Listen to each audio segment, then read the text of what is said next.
നമസ്കാരം, ഞാൻ അദ്വാത്മിക ഷിൽജോ. എല്ലാവർക്കും മലയാളം എക്സ്പ്രസ് ന്യൂസിലെ പ്രഭാത വാർത്തകളിലേക്ക് സ്വാഗതം. നീറ്റ് പരീക്ഷാ ക്രമക്കേട് സമരത്തിൽ പങ്കെടുത്തവരെ പോലീസ് വേട്ടയാടുകയാണെന്ന് കോക്രോച്ച് ജനതാ പാർട്ടി. സർക്കാർ വ്യവസ്ഥകൾ ലംഘിച്ചെന്നും സമരക്കാർക്ക് നിയമസഹായം നൽകാനായി സാക്ഷി എന്ന പേരിൽ വെബ്സൈറ്റ് ആരംഭിച്ചതായും പാർട്ടി അറിയിച്ചു. വ്യവസ്ഥകൾ ലംഘിച്ചാൽ തങ്ങൾ വീണ്ടും പ്രതിഷേധ സമരം നടത്തുമെന്നും സിജെപി പ്രതിനിധികൾ കപിൽ സിബലിനൊപ്പം നടത്തിയ വാർത്താ സമ്മേളനത്തിൽ വ്യക്തമാക്കി. നീറ്റ് പരീക്ഷാ ക്രമക്കേടിനെതിരെ സമരം ചെയ്തവരെ പോലീസ് വേട്ടയാടുകയാണെന്ന കോക്രോച്ച് ജനതാ പാർട്ടിയുടെ ആരോപണത്തിൽ പ്രതികരിച്ച കേന്ദ്രമന്ത്രി ജെ.പി. നദ്ദ. സമാധാനപരമായി പ്രതിഷേധിച്ചവർക്കെതിരായി കേസുകൾ എടുക്കില്ലെന്നാണ് കേന്ദ്രം ഉറപ്പു നൽകിയതെന്നാണ് കേന്ദ്രമന്ത്രിയുടെ പ്രതികരണം. സിജെപിയുടെ പരാതി കേന്ദ്ര സർക്കാർ പരിശോധിക്കുമെന്നും നദ്ദ വ്യക്തമാക്കി. ജൂലൈ 20-ന് ജന്തർ മന്ദറിൽ സമാധാനപരമായി പ്രതിഷേധിച്ച വിദ്യാർത്ഥികൾക്ക് നേരെയുണ്ടായ പോലീസ് അതിക്രമത്തിൽ ദേശീയ മനുഷ്യാവകാശ കമ്മീഷന് പരാതി. ഡൽഹി പ്രദേശ് യൂത്ത് കോൺഗ്രസ് മുൻ സംസ്ഥാന വക്താവും ഇന്ത്യൻ യൂത്ത് കോൺഗ്രസ് മുൻ ദേശീയ കോർഡിനേറ്ററുമായ വിനീത് തോമസാണ് കമ്മീഷൻ അധ്യക്ഷന് പരാതി സമർപ്പിച്ചത്. സമൂഹമാധ്യമങ്ങളിലൂടെയും വ്യാജ വെബ്സൈറ്റുകളിലൂടെയും ലോൺ വാഗ്ദാനം ചെയ്ത പണം തട്ടുന്ന സംഘങ്ങൾക്കെതിരെ കേരള പോലീസ് മുന്നറിയിപ്പ് നൽകുന്നു. വ്യാജ APK ഫയലുകൾ ഇൻസ്റ്റാൾ ചെയ്യിപ്പിച്ച് വ്യക്തിഗത വിവരങ്ങൾ കൈക്കലാക്കുകയും പിന്നീട് പണം ആവശ്യപ്പെട്ട് ഭീഷണിപ്പെടുത്തുകയുമാണ് ഇവരുടെ രീതി. തലസ്ഥാനത്തും ലോൺ ആപ്പ് തട്ടിപ്പ് കമ്പനി. സ്ഥാപനം നടത്തിയിരുന്ന 18 ഉത്തരേന്ത്യക്കാർ പോലീസ് പിടിയിലായി.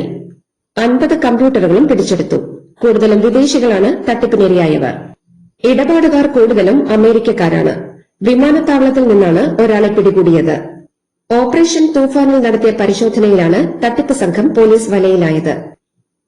സംസ്ഥാനത്തെ പോലീസ് സംഘടനകളെ വൻ അഴിച്ചുപണിയുമായി ആഭ്യന്തര വകുപ്പ് ഉത്തരവിറക്കി.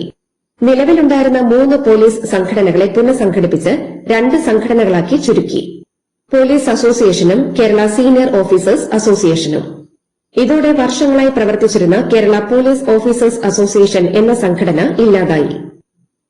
നീറ്റ് ചോദ്യപേപ്പർ ചോർച്ചയിൽ സമരം ചെയ്ത വിദ്യാർത്ഥികളെ വെടിവെച്ച് കൊല്ലണമെന്ന് ആഹ്വാനം ചെയ്തവർക്കെതിരെ നടപടി ആവശ്യപ്പെട്ട് പ്രതിപക്ഷ നേതാവ് പിണറായി വിജയൻ. സമാധാനപരമായി സമരം ചെയ്തവർക്കെതിരെ കേസെടുത്ത കേരള പോലീസ് കൊലവിളി നടത്തിയ TG മോഹൻദാസിനെതിരെ കേസെടുക്കാത്തതിനെ പിണറായി വിമർശിച്ചു. നീറ്റ് വിഷയത്തിൽ സമരം ചെയ്ത വിദ്യാർത്ഥികൾക്കെതിരെ കേസെടുക്കുന്നതിനും ജാമ്യമില്ലാ വകുപ്പിൽ ജയിലിൽ അടയ്ക്കാനും കേരള പോലീസും ഗവൺമെന്റും കാണിച്ച ശുഷ്കാന്തി ഈ വർഗീയ വിഷയത്തെ പിടിച്ച് ജയിലിലടക്കാൻ കാണിക്കണമെന്ന് SFI സംസ്ഥാന പ്രസിഡന്റ് M. ശിവപ്രസാദ് പറഞ്ഞു. TG മോഹൻദാസിന്റെ വിവാദ പരാമർശത്തിലാണ് പ്രതികരണം. RSS നേതാവ് TG മോഹൻദാസിന്റെ വിവാദ പരാമർശത്തിൽ നടപടി. Cyber cell IG P. Prakash അന്വേഷിക്കും. AIYF സംസ്ഥാന സെക്രട്ടറി TT ജിസ്മോന്റെ പരാതിയിലാണ് അന്വേഷണത്തിന് ആഭ്യന്തരമന്ത്രി രമേശ് ചെന്നിത്തല നിർദ്ദേശം നൽകിയത്. വരുമാനം വർദ്ധിച്ചിട്ടും കേരളം കടുത്ത സാമ്പത്തിക പ്രതിസന്ധി നേരിടുകയാണെന്ന് റിപ്പോർട്ടുകൾ. ഇതിന്റെ ഭാഗമായി ചെലവ് ചുരുക്കാനും സാമ്പത്തിക ലാഭമില്ലാത്ത പദ്ധതികൾ ഒഴിവാക്കാനും ധനവകുപ്പ് മറ്റു വകുപ്പുകൾക്ക് കർശന നിർദ്ദേശം നൽകി. പുതിയ ബജറ്റിനായുള്ള മുന്നൊരുക്കത്തിന്റെ ഭാഗമായാണ് ഈ സർക്കുലർ. വിലക്കയറ്റം നിയന്ത്രിച്ച് ജനങ്ങൾക്ക് അവശ്യ സാധനങ്ങൾ മിതമായ നിരക്കിൽ ലഭ്യമാക്കുന്നതിനായി സിവിൽ സപ്ലൈസ് വകുപ്പ് വിപുലമായ ഒരുക്കങ്ങൾ ആരംഭിച്ചതായി ഭക്ഷ്യ പൊതുവിതരണ വകുപ്പ് മന്ത്രി അനൂപ് ജേക്കബ്. സപ്ലൈകോയുടെ ഓണം ട്രേഡ് ഫെയറുകൾ ഓഗസ്റ്റ് 8-ന് ആരംഭിക്കും. എറണാകുളത്ത് അന്നേ ദിവസം വൈകിട്ട് 4:30-ന് മുഖ്യമന്ത്രി VD സതീശൻ ട്രേഡ് ഫെയർ ഉദ്ഘാടനം ചെയ്യും. വയനാട്ടിൽ മുണ്ടക്കൈ ചൂരൽമല ദുരന്ത ബാധിതരുടെ പ്രതിഷേധത്തിൽ ഇടപെട്ട് സർക്കാർ. സ്വയം തൊഴിൽ തുടങ്ങാൻ മൈക്രോ പ്ലാനിലൂടെ സർക്കാർ പ്രഖ്യാപിച്ച 2 ലക്ഷം രൂപ നൽകിയില്ലെന്നാരോപിച്ചുള്ള പ്രതിഷേധം ഗൌരവത്തിലെടുക്കുന്നുവെന്ന് മന്ത്രി ടി സിദ്ദിഖ് വ്യക്തമാക്കി. വിഷയം ചർച്ച ചെയ്യാൻ ഇന്ന് യോഗം വിളിച്ചതായും മന്ത്രി അറിയിച്ചു. ഉദ്യോഗസ്ഥ തലത്തിലുണ്ടാകുന്ന വീഴ്ചകൾ കൊണ്ട് പൊതുജനങ്ങളിൽ നിന്ന് പരാതികൾ ഉണ്ടാകരുതെന്ന് റവന്യൂ വകുപ്പ് മന്ത്രി AP അനിൽകുമാർ. അടിമാലിയിൽ മണ്ണിടിച്ചിൽ ദുരന്തത്തിൽപ്പെട്ടവർക്കുള്ള നഷ്ടപരിഹാര തുകയായ 10 ലക്ഷം രൂപ ഓണത്തിനു മുൻപ് വിതരണം ചെയ്യുമെന്നും മന്ത്രി പറഞ്ഞു. MG സർവകലാശാലയിൽ ഫ്ലെക്സ് ബോർഡിനെ ചൊല്ലി തർക്കം. യൂണിവേഴ്സിറ്റി യൂണിയൻ നടത്തുന്ന നാഷണൽ കോൺഫറൻസ് ഫ്ലെക്സാണ് വിവാദമായിട്ടുള്ളത്. ഫ്ലെക്സിൽ പാർട്ടിയുടെ ചിത്രം ഉൾപ്പെടുത്തിയതാണ് വിവാദത്തിന് കാരണം. ഫ്ലെക്സ് ബോർഡ് നീക്കം ചെയ്യണമെന്ന് വൈസ് ചാൻസലർ ആവശ്യപ്പെട്ടു. വ്യാജ വാർത്ത നൽകിയ സംഭവത്തിൽ ഓൺലൈൻ മാധ്യമങ്ങൾക്ക് വക്കീൽ നോട്ടീസ് അയച്ച CPM നേതാവ് PK ശ്രീമതി. നോട്ടീസ് ലഭിച്ച 15 ദിവസത്തിനകം 1 കോടി രൂപ നഷ്ടപരിഹാരം വേണമെന്നും അല്ലെങ്കിൽ സിവിലും ക്രിമിനലുമായ നിയമ നടപടികൾ നേരിടേണ്ടി വരുമെന്നുമാണ് നോട്ടീസിൽ പറയുന്നത്. സാമൂഹിക മാധ്യമങ്ങളിലൂടെ അധിക്ഷേപിച്ചെന്ന അൻസിബ ഹസന്റെ പരാതിയെ നടിമാരായ ലക്ഷ്മിപ്രിയക്കും ശ്വേത മേനോനുമെതിരെ പോലീസ് കേസെടുക്കേണ്ട സാഹചര്യമില്ലെന്ന് എറണാകുളം ഫസ്റ്റ് ക്ലാസ് മജിസ്ട്രേറ്റ് കോടതി നിരീക്ഷിച്ചു. നിലവിൽ എഫ്ഐആർ രജിസ്റ്റർ ചെയ്യേണ്ട കുറ്റകൃത്യങ്ങൾ കാണുന്നില്ലെന്ന് കോടതി വ്യക്തമാക്കി. അതേസമയം മാനനഷ്ട കേസിലുള്ള നടപടിക്രമങ്ങൾ കോടതി ആരംഭിച്ചിട്ടുണ്ട്. ഇതിന്റെ ഭാഗമായി മൊഴി നൽകുന്നതിനായി അൻസിബയോട് നേരിട്ട് കോടതിയിൽ ഹാജരാകാൻ നിർദ്ദേശിച്ചു. കുണ്ടറയിൽ കസ്റ്റഡി മർദ്ദനത്തെ തുടർന്ന് യുവാവ് മരിച്ചെന്ന ആരോപണത്തിൽ ഡിജിപിയോട് റിപ്പോർട്ട് തേടി ആഭ്യന്തരമന്ത്രി രമേശ് ചെന്നിത്തല. വിദ്യാർത്ഥിയെ കാണാതായ സംഭവത്തിൽ കസ്റ്റഡിയിലെടുത്ത് വിട്ടയച്ച യുവാവ് ആശുപത്രിയിൽ ചികിത്സയിലിരിക്കെ മരിച്ചിരുന്നു. പോലീസ് മർദ്ദനത്തെ തുടർന്നാണ് സിയാദ് മരിച്ചതെന്ന് കുടുംബം ആരോപിച്ചു. കുണ്ടറയിൽ മരണപ്പെട്ട സിയാദിനെ പോലീസ് മർദ്ദിച്ചെന്ന വെളിപ്പെടുത്തലുമായി പരാതിക്കാരിയായ പെൺകുട്ടി തന്നെ രംഗത്തെത്തി. കുണ്ടറ പോലീസ് സ്റ്റേഷനിലെ കോൺസ്റ്റബിൾ ശ്രീജിത്താണ് മർദ്ദിച്ചതെന്നും ജീപ്പിൽ കയറ്റിയതിന് പിന്നാലെയായിരുന്നു മർദ്ദനമെന്നും ആ സമയം താനും ജീപ്പിലുണ്ടായിരുന്നുവെന്നും പരാതിക്കാരി വെളിപ്പെടുത്തി. തന്റെ സഹോദരന്റെ കാര്യം ചോദിച്ചാണ് മർദ്ദിച്ചതെന്നും തന്റെ അടുത്തിരുന്ന ശ്രീജിത്ത് തിരിഞ്ഞ് കൈകൊണ്ട് സിയാദിനെ അടിക്കുകയായിരുന്നുവെന്നും പരാതിക്കാരി കൂട്ടിച്ചേർത്തു. സർക്കാർ ശമ്പളം പറ്റിക്കൊണ്ട് സ്വകാര്യ ആശുപത്രികളിൽ സർവീസ് നടത്തിയ ഡോക്ടർ ശിവപ്രസാദിനെതിരെ വിജിലൻസ് കേസ് രജിസ്റ്റർ ചെയ്തു. മാനന്തവാടി മെഡിക്കൽ കോളേജിലെ അസോസിയേറ്റ് പ്രൊഫസറും കാർഡിയോ വാസ്കുലാർ സർജനുമായ ഡോക്ടർ ശിവപ്രസാദിനെതിരെയാണ് കോഴിക്കോട് വിജിലൻസ് യൂണിറ്റ് കേസെടുത്തത്. മലപ്പുറത്ത് യൂട്യൂബറെ കാണാനില്ലെന്ന പരാതിയുമായി കുടുംബം. ചേലേമ്പ്ര പുല്ലിപ്പറമ്പ് സ്വദേശി മുഹമ്മദ് ദിൽഷാദിനെയാണ് കാണാതായത്. ഈ മാസം 6-നാണ് ദിൽഷാദ് ചേലേമ്പ്രയിൽ നിന്ന് യാത്ര പോയത്. കഴിഞ്ഞ 22-ന് മൊബൈൽ ഫോണിൽ ലഭിച്ചിരുന്നു.